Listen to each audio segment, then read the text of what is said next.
Hi, welcome to One Word a Day. I'm Sophie, your pilot into the universe of Chinese. We're going to continue our flight into the deep of this amazing language. Yesterday, we talked about some very good meaning to console somebody who went through breakups lately, especially from a dude to another dude to say, okay, don't worry, there are plenty of grass. You just go pick another one. Don't hang up on one flower. And the fang cao we use to mean, cao is generic. It's just grass, but fang add a gender sense to it because fang has other meanings of fragrant. So fragrant grass most likely means it's a flooring grass, right? So that's more feminine side of grass. So we applied gender to grass. So this becomes a female symbol. So within this, the boundaries within the tian, we use the not exactly means sky in this sense. It means the whole world, within the border of the whole world, wherever you go. So this is he chu. It's like where place, like whichever place you go, they are always going to be. So we use a negation to like everywhere you're going to. So this is a kind of negation becomes positive. He chu wu. Like in which point out to me in which place there are no fragrant grass.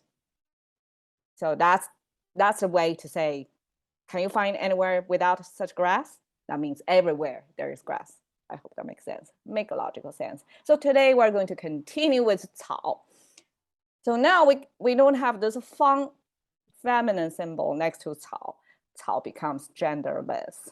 It's just grass. And we have again, this grass symbol on the top. Two of them means multitudes of grasses. So these just look like grass, right? Plants with roots and kind of, with a leaf above ground. And the bottom is our symbol for the sun, the oval shape with horizontal line, energy source.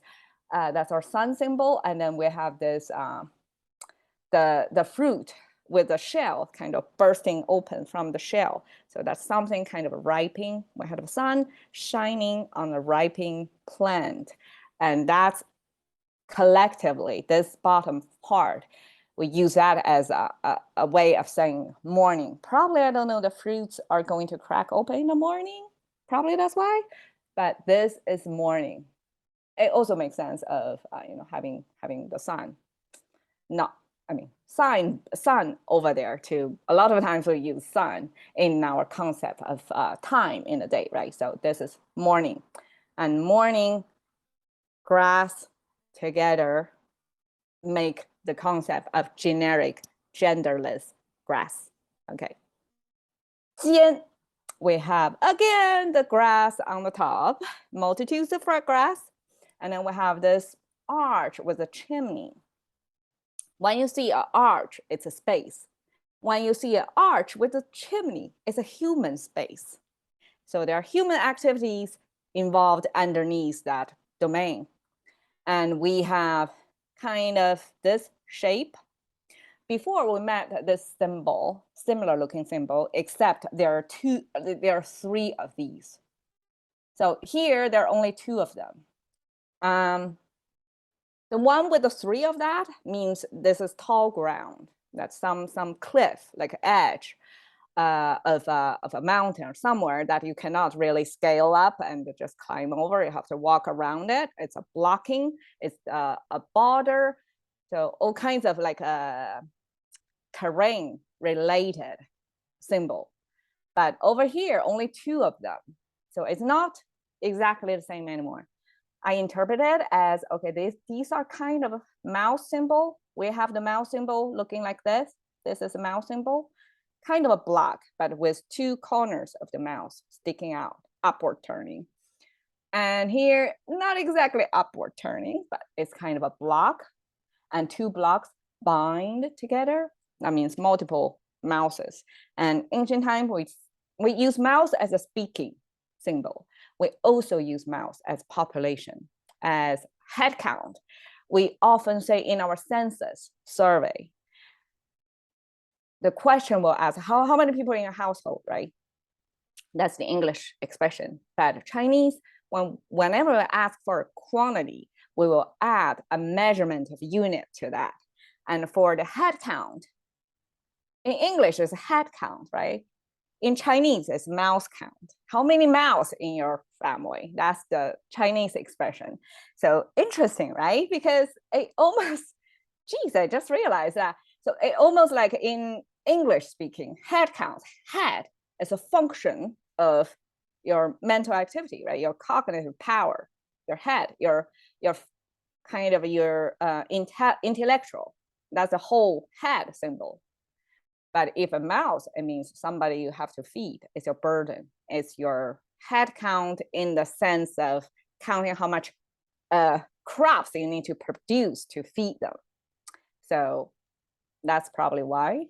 Okay, anyways, it's my speculation. So we use mouse to symbolize head counts.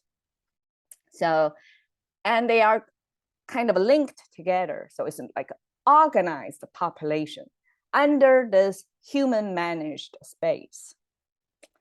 The whole symbol, besides the grass on the top, the whole symbol sound like guan, and that means government official.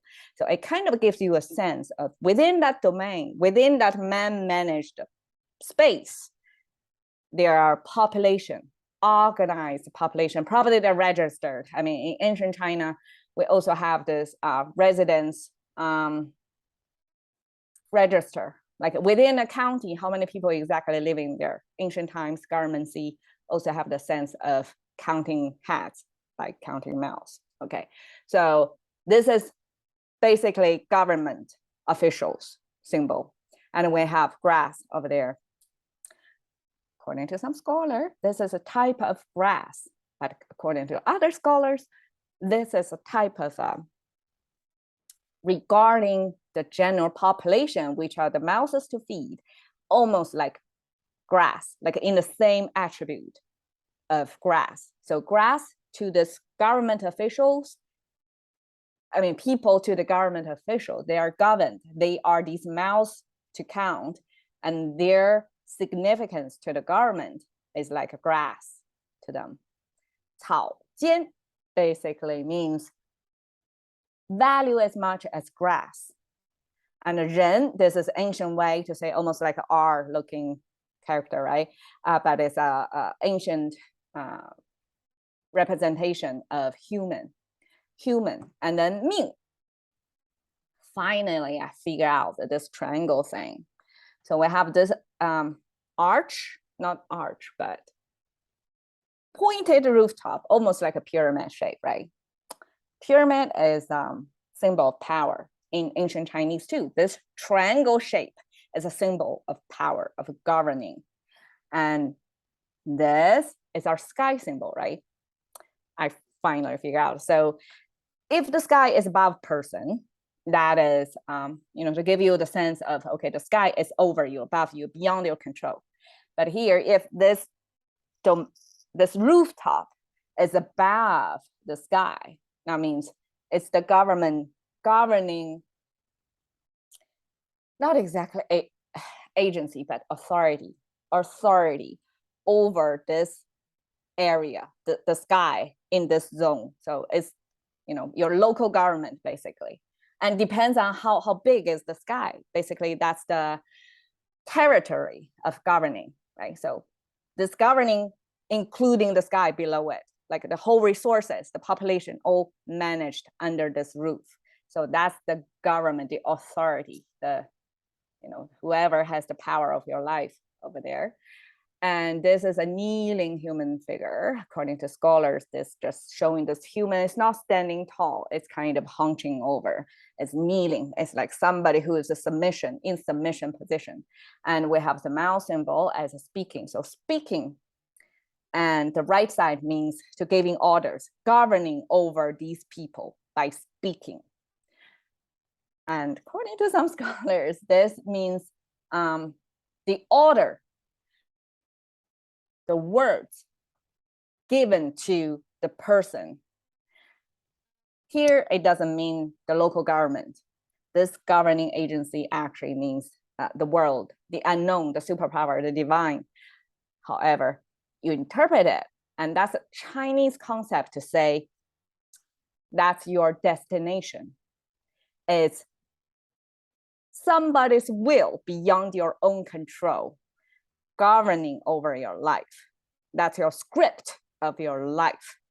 And that's our concept of 命. So 人命, human destiny, human your script of your life,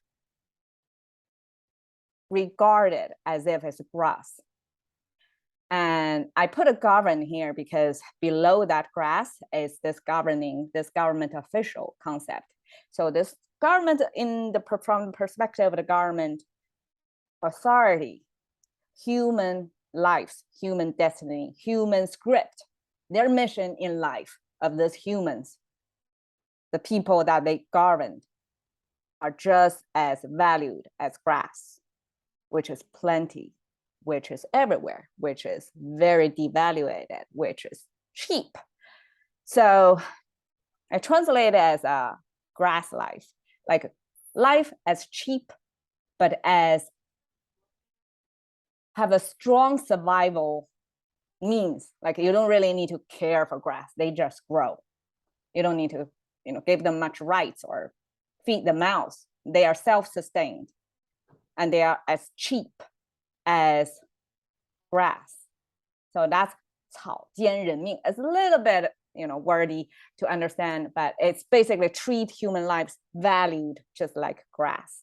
And I throw in a little bit concept of 韭菜 because that's a popular saying among the Chinese users of using like a personification of themselves with this particular Chinese cuisine common vegetable with a chive to self-referral.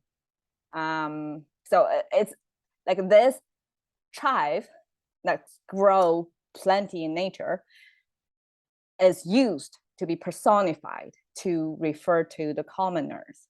And that kind of is a callback to this 草菅人命 concept. It's like life is so cheap, you can just discard them.